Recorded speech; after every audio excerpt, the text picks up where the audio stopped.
All right, three, two, one, let's get it. Today, I want to give you a system for thinking better. And I've really been thinking, no pun intended, about this more and more because the more I reflect on this, I realize that nobody really taught us how to think. Most of your thinking is reactionary. You're in high school, you're in college, you were told what to think. This is what you need to study for. This is what you need to do for your homework. This is what you need to do to graduate. And then you get into the workforce and you're still being told what to think. This is what you need to do to get the job. And this is what you need to do to stay employed and to advance. And you're still in reaction mode and you probably don't even realize it.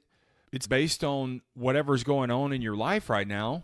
It's still reactionary because you're probably in a situation where maybe you have tough circumstances at work.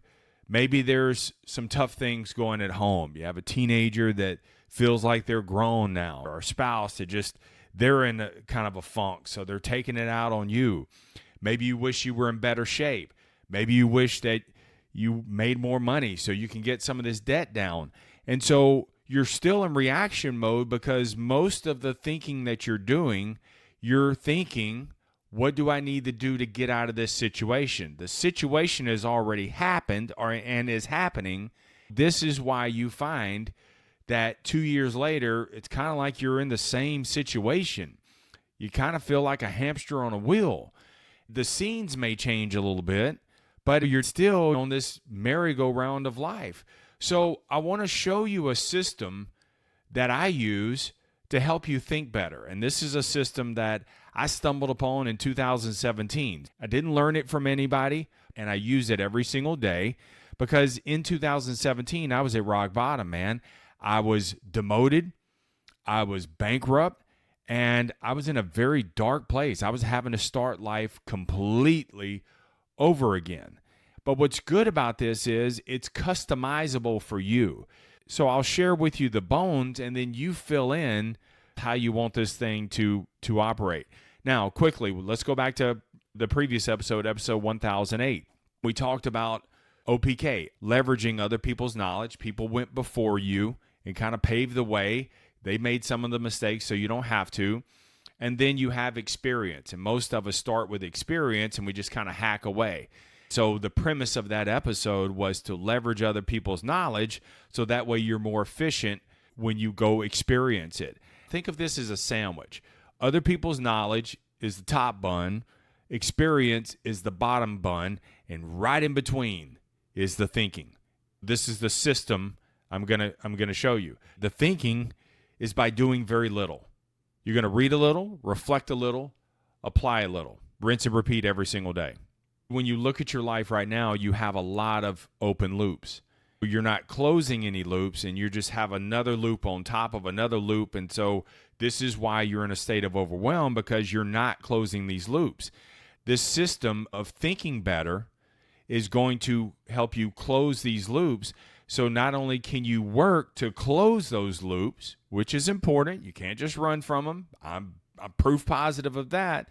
So not only can you close the loop, but you can open new loops for advancement. So you want to work, close them, and advance. That's what we want to do. So this way, a year from now, or whatever time frame, I don't want to put any premise on this, whatever time frame, when you look back, you're like, man, I can see a difference. And that's the thing, like, you don't realize thinking is working for you necessarily in the moment, but when you look back over time in reflection, when I look back from where I'm at today back to 2017, my life is completely different. But I can't say it was on Tuesday, June 12th, 2018 that I started thinking better. I can't tell you that. It just evolves gradually.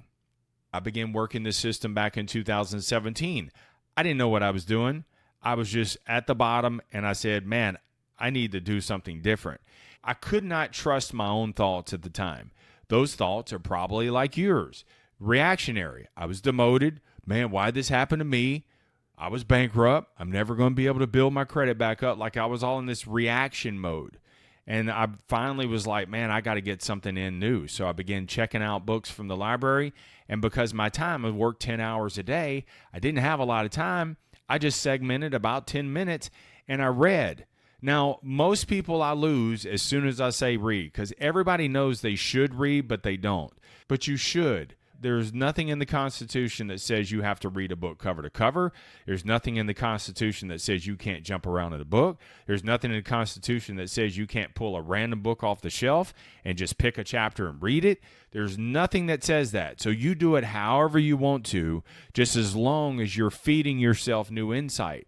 Now, most people look at a book and they look at the size of the book and they're like, no, I can't read all that. You don't. You look at a book and just see the size of the opportunity, because I don't read necessarily all the time cover to cover. I'm reading for ideas. That's what I'm reading for. I'm not reading for passages. The passages are what everybody regurgitates out there to make it sound smart and well read and all that. I don't care about all that. I don't even care how many books you read. How many you read is irrelevant. What you do with what you read is the only thing that is relevant. So let's go through this real quick. You read a little. Some people say read a chapter a day. Other people say read 10 pages a day. I don't say either one of those. I say set an allotment of time. The reason why I say this is because, again, I'm reading for ideas, not to check this box off. When you set the allotment of time of 10 minutes, man, there are sometimes I get insights, something that triggers my soul like a minute or two into it. And I stop right then and there.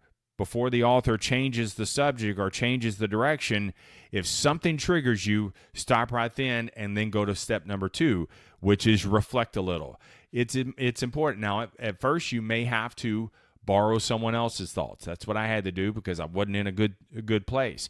You borrow those thoughts, but something that made you just go back to that passage, something that made you just kind of look up and question that. That's the thing that's snagging your soul. It's going to refine better. It's going to get more attuned at that. So you write down, what does it mean to you? It's important that you struggle with this a little bit, that you wrestle with it a little bit, because your mind has been kind of dulled down and it's kind of in this reaction mode. So now you're teaching it how to think. And you're like, wait a minute. When you do this repeatedly, you're using what's already worked for you, but then you're putting new thoughts in there. And now your system's kind of locked up. Your mind's kind of locked up and you're like, wait a minute. And then it begins to loosen up. So once you do that, you wrestle with it a little bit. You reflect on that. Now, I will tell you this. It's not a hard and heavy rule, but I would tell you at least write 1 page. Stay with it, because there may be dead days, dull days that you're just like, man, I'm just not really feeling this. Go all the way, try to write 1 page, because I have found that I get about 3/4 of the way down the page and all of a sudden the system just unlocks. My mind unlocks and then all these thoughts begin to flow through. It's a powerful mechanism. So that's the reflection, and then go apply a little. Life is your test kitchen. That's how you got to look at it. Restaurants have test kitchens, so they'll try dishes. They're not sure if it's going to be a hit or not, so they try a little bit, but it's not catastrophic if it doesn't work out. It's the same thing for you, because you read a little, you fed yourself new thoughts, and then you reflected on it.